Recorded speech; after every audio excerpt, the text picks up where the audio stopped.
Et la grande messe, c'est pour tout à l'heure. Et sur le plateau, nous recevons le directeur de la DVSP.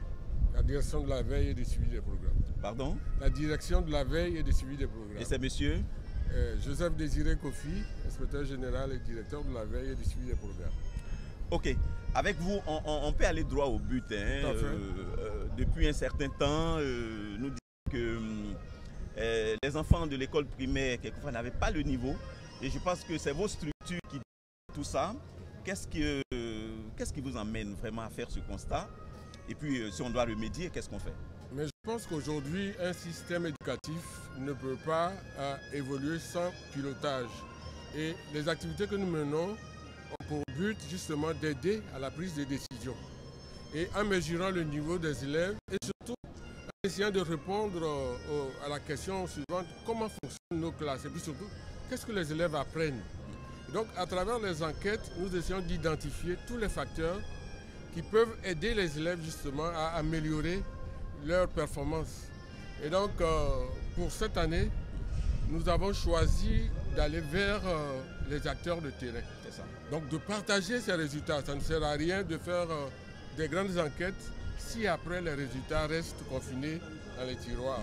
Donc, cette année, on va aller vers les enseignants, on va aller vers les encadreurs et on va leur proposer les résultats de nos enquêtes pour montrer justement sur les points à améliorer pour justement améliorer l'apprentissage. On sait bien que, vous l'avez dit, une de nos difficultés majeures liées à la lecture.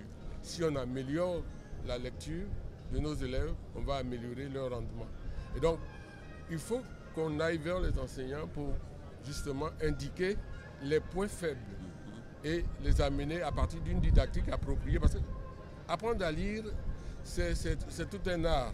Et il faut justement indiquer aux gens ce qu'ils doivent mettre en place, quel dispositif, justement pour pouvoir apporter la remédiation par rapport aux élèves en difficulté. Parce que, on l'a dit, on a une éducation qui se veut inclusive.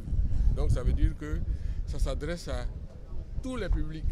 Donc l'idée aujourd'hui dans nos classes, c'est de prendre en compte les élèves en difficulté en mettant en place ce qu'on appelle en fait une pédagogie différenciée pour justement les amener au même niveau que les autres. Ok, mais c'est ce que je veux demander. C'est-à-dire que là, vous relevez des insuffisances, oui. Vous attirez l'attention des décideurs, mais est-ce que dans vos services, vous avez des solutions? Mais à partir des erreurs que nous relevons, nous amenons justement, parce qu'on est complémentaire de la direction de la formation continue.